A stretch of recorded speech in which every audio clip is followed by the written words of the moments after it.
You are entering the world of Master Shaman Palai Chi with Faliti Healing. We discuss here the universe, enlightened shamanism, and our world, informing the misinformed. Warmest blessings. This is Master Shaman Palai Chi from Faliti Healing. Welcome to the Universe, Enlightened Shamanism, and Our World podcast. If you need anything from me, it will be down below in the description. Now, don't forget to like, subscribe, and click on that notification button. It's completely free to do so. Today, I'm going to talk about why shamanism is often unaccepted in modern society. Now, shamanism is understood in modern society not because it lacks truth, but because it operates beyond the limits of material measurement. So what does that mean? It is the knowledge that comes from shamanism that doesn't conform to the mainstream or the current institutional structures of authority, because it operates on immaterial measurement. So it's not measurable for system-built type of physical proof, right? The other thing is that the mainstream would actually struggle, and they have always struggled, with interpreting another's experience. So this is somebody else's personal experience, and then confirming intuitive knowledge, trying to see what it is with energy. So it's hard for them to measure all this, intuitive knowledge and energy.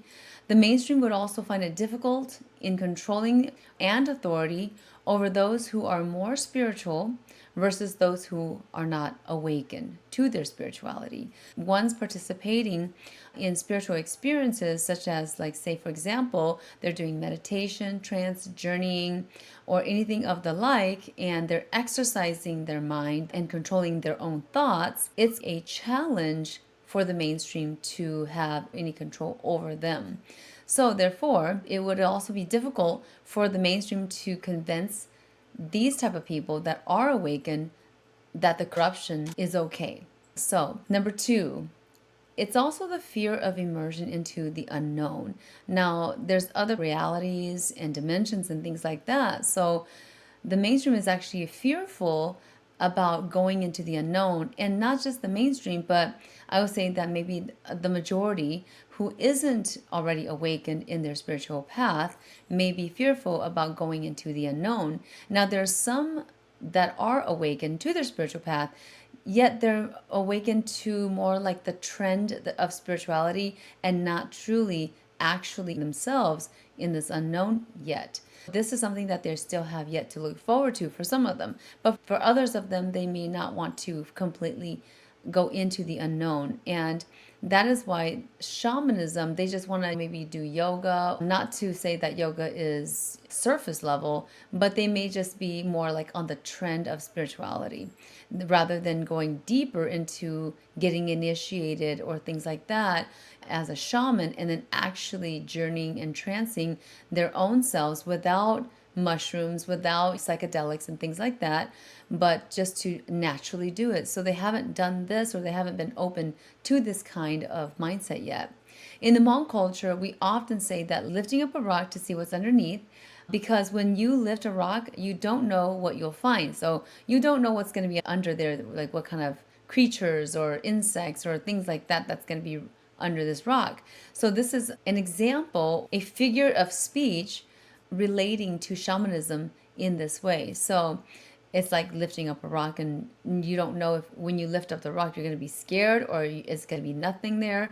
What is it going to be under that rock? So most are fearful about lifting up the rock. For example, getting a shamanic soul reading or even an oracle reading done to gain insight or pertinent information in order to resolve any of their life issue that they may have. They're afraid to open up this, for example, the book or the rock. So it's something that most will be scared to see what's coming up for them in the unknown and to face it, because when they do get this information, will they be willing to use it, or will they just kind of take it with a grain of salt? Is this important going to be relayed to them? Information that will be relayed to them, will it be something that they can utilize. And some of them don't know this, and some of them know that they probably could utilize it, but can they handle this type of information, right? So they don't know what they're going to go through with. So some of them, even if they do lift up the rock and they do go do, for example, a spiritual diagnosis, because that's what we do at Faliti Healing, is that we go in and then we go and take a look with myself and my spirit guides. We go in and do a spiritual diagnosis. That's what it's called, or I call it that. And you take a look in an unbiased format and you go and see what is wrong, like what is the trauma. Technically, trauma informed, to see what was the trauma that was the cause, right? So then we go to the root cause. And when we see what the spirits will show us, then we divinely come back and relay the information to the seeker, or to the person that's either the client, the person that's seeking the information. That is the first part. But some of them, after knowing this, they don't do the second part. And that second part is really to heal. Whatever it is that comes through a solution or resolution to do healing for that person, they may not want to do that. And they may just kind of like, oh, okay, I'll take the information and thank you. I'm going to be going away now. And they never come back for that second part. So therefore, their healing would not be completed. They wouldn't be treated for whatever it is that they wanted myself or my spirit guides to look into. So anyways, instead, they put the rock back down and leave it there with whatever it is that they found underneath. They just don't touch it. So therefore, guess what happens over time? The rock starts to maybe compile other insects underneath, or maybe all insects starts to go away from the rock too. That can happen. But typically, it's compiling of new insects one upon the other and whatever that is going to be under that rock. Now, they either don't have funds to complete the healing, they don't trust the healing process from either whoever that healer is, right? Or 3, they're in denial of the information that has been relayed to them, and they don't want to really face it off with a healing, or at least close it off with that healing. So then 3 to 6 months later, the truth emerges. And they find out, oh, I should have done this and this to do the healing, because now it comes up again, right? So how many of you have gone through this? Go put that down in the comments below. How many of you have did the first part, you got a spiritual diagnosis or reading, but you didn't do the second part, which is the suggestions, or I'll call it the prescriptions, if you may. It's the suggestions and or recommendations to doing healing for yourself, or how to treat yourself, and then you didn't go back in for that. How many of you have gone through this whole spiel in your mindset, in your head, that you wouldn't go back for that second part?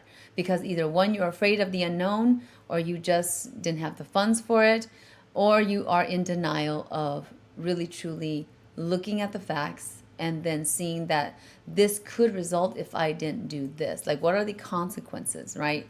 So put that down in the comments below of what you've been through in that scenario.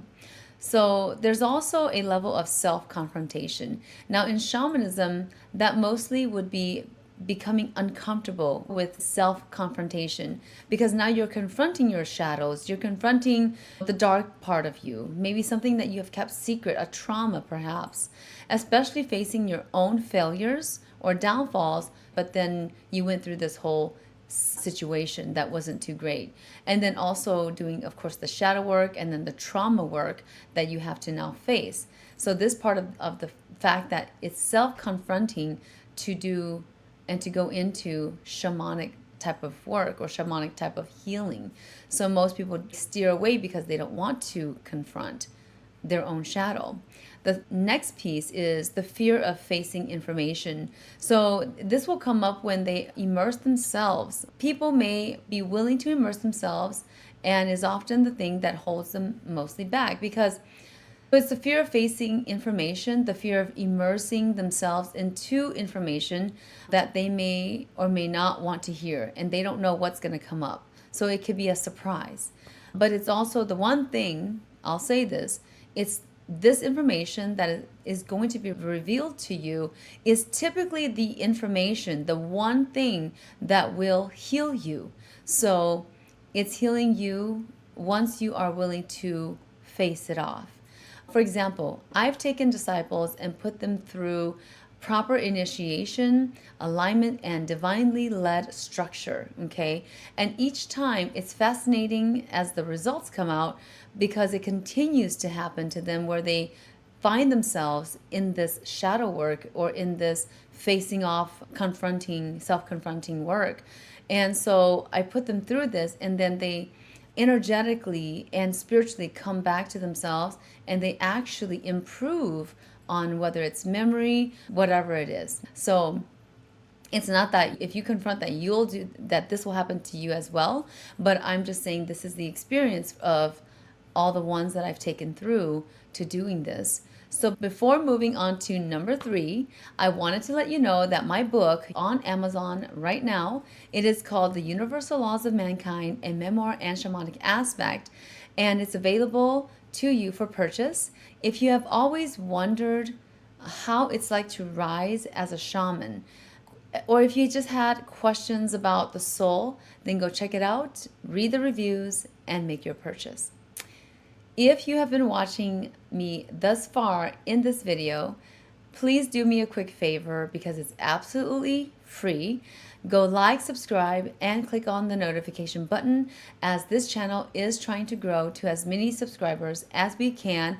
I hope to hit 100K subscribers one day, hopefully sooner than later. So if you can help do that for me, that would be great. Now on to systems that depend on centralized doctrine. So the reason why most people or institutions do not actually accept shamanism is the system is based on a centralized doctrine, such as religion, or they view personal spiritual experiences as a threat or competition, okay?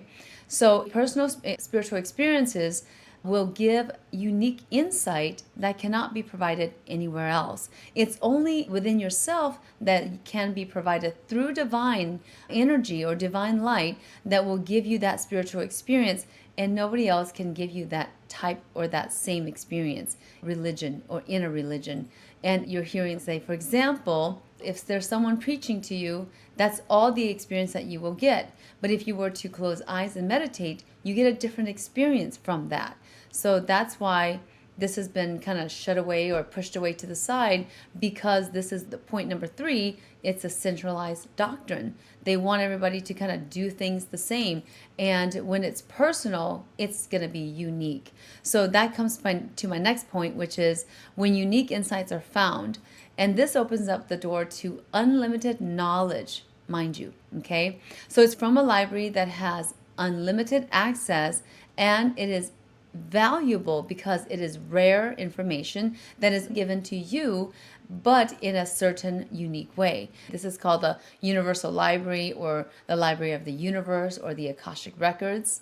My next point is the spiritual experience may also involve knowing information that's been kept secret, that they don't want to let out. If you were to be spiritual and you have a spiritual experience with your mind, you may actually be able to peek into or actually remotely see information that's been kept secret that they don't want to let out. In this case, the mainstream does not want most people to have this spiritual experience, at least to that degree. So allow for unique experiences, because that is going to also get you beyond what is being taught you or that is standardized. Number 4, it challenges assumptions about reality, authority, and the human potential. So one of humanity's oldest sciences of consciousness is shamanism. Shamanism endures due to the fact that it's based on first-hand experiences and not just an opinion. So when I said, oh, I had this vision that came to me last night at a meditation, and this happened, that was a first-hand experience, not my opinion, not an opinion. And that's what makes it so enduring for shamanism to continue its purpose. Also, most who have had spiritual experiences may deny that it actually happened to them because they are afraid. Until they wake up to this fact that it was actually true, that whatever happened to them as a phenomenon or a spiritual type of experience was first-hand spiritual experience that they had, and that it did really happen. It will continue to happen over and over again until they start to believe in it. Start to say, hey, why is this all happening to me? I think I got to find out why this is happening to me. Why do I keep seeing the light flicker? Okay, it could be electrical things. I had the electrician come and fix the electricity, but it's still happening on and off. What is happening? Why am I seeing the flickering of the light? What is this message coming to me? Or is there a message? I'm still fearful, but I'm open to the fact that it could be real, that spirit could be contacting me. So the spiritual path helps open the human potential of awakening to immaterial parallel realities and reawaken them to purposeful meaning of life, especially all the aspects of your life that something in that aspect could be happening to you for a certain reason. Usually, in my opinion, it's more karmic reason or a message to let you know that you need to do something about that area of life. So in conclusion, shamanism teaches that having access to spiritual insight is not owned by institutions, but rather it's cultivated through discipline, ethics, and alignment with the proper principles. True shamanism is not based on spiritual trends, but rather it's structured, initiated, and bound by great responsibility. These are important pieces that come together at Folly the Healing. Until next time, warmest blessings and talk soon.